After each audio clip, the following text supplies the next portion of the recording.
Hi, my name is Jaclyn Neel. I'm an ancient historian and I'm here to talk to you about Purim and the Greeks.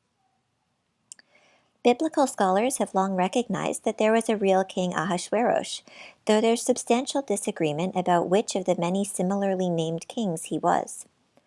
Although the majority of scholars today identify him as King Xerxes, famous to anyone who's seen the movie 300 as an aggressive imperialist, in antiquity, he was identified by Jewish thinkers as King Artaxerxes I, the son of Xerxes. Both of these kings had a palace at Susa, the Shushan of the Megillah Esther, in an era when the Persian Empire was the greatest empire in the Mediterranean, sometime in the 5th century BCE.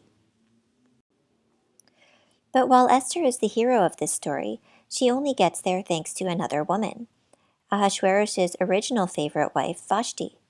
And this is where the historical parallels get really interesting.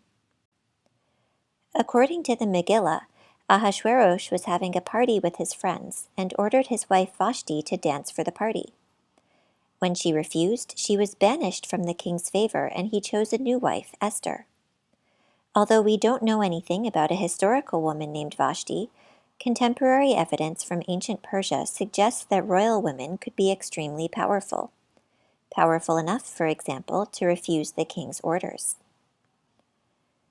The Greek historian Herodotus also records a similar story about the wife of the king of Lydia in modern-day Turkey. In accordance with Greek customs of respect for women, he doesn't record the woman's name, but only calls her Candaules' wife. Since Herodotus was roughly a contemporary of King Artaxerxes, writing in the year 430 or so, his story provides valuable comparanda to the Megillah. According to Herodotus, Candaules' biggest fault was that he loved his wife too much and bragged about her to all his friends.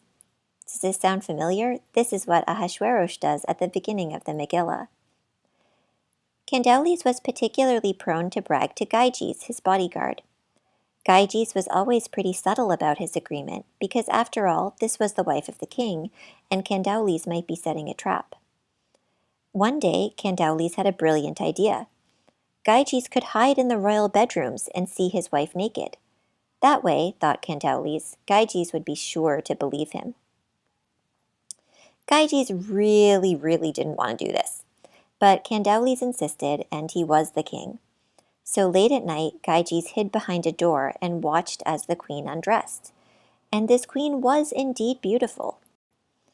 She was also no fool. She caught Gyges staring and the next day caught him alone. Then she made him a deal. He could kill himself or kill Candaules. Gyges didn't like it, but he chose self-preservation and founded a new Lydian dynasty. This story has several of the same elements as the stories of Vashti and Esther. The woman who's adored but also humiliated by her husband, her acknowledgement of this humiliation by refusing the king in Vashti's case and getting revenge in Candaules' case, and the woman who leads to the establishment of a new government, the viziership of Mordecai, and the reign of Gyges. In fact, Candaules' wife combines the characters of Vashti and Esther, since she marries Gyges once he becomes king. Taken together, these elements suggest that these two stories tell us something important about the Persian court. Either they're both based on the same true event, or they're fictions that nonetheless accurately show us how the Persian court worked.